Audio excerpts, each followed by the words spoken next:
Last week, I was invited to see the pre-screening of Hulu's new slice of life show, Shogun. The show was produced by Hiroyuki Sanada. He also acts in the show, and I swear, every time I see him in a show or movie, he always dies. Brand new Mac, 90 with the drum attached. You a shit talker, we got drums for that.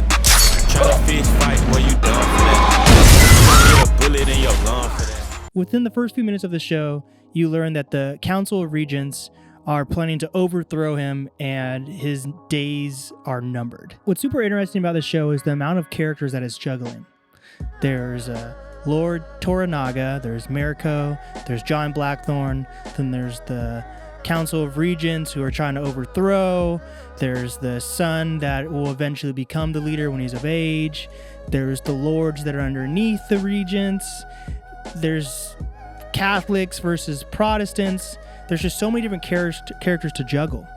And I feel like the first 2 episodes spent a lot of time working on character building, which I personally really enjoy. I feel like they do a good job making sure that the audience keeps reestablishing who these characters are and what their goals are in the show. There's John Blackthorne, who's coming to Japan for his religious reasons. There's the lords versus each other. There's Protestant and Catholic conflict.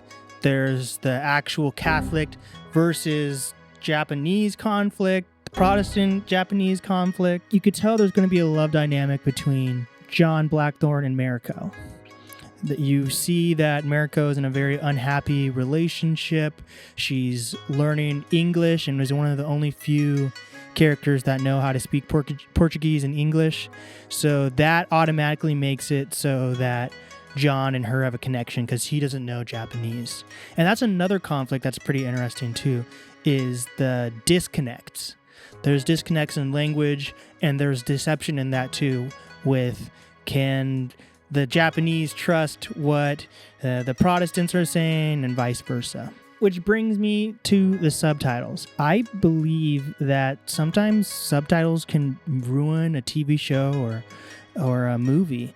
And I feel like these subtitles were very specifically designed, from the color palette, the font.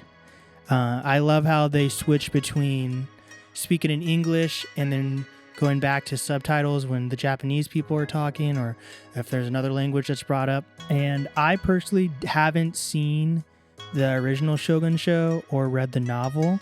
I really believe because of the storytelling so far that it's pretty digestible for anyone coming into the show.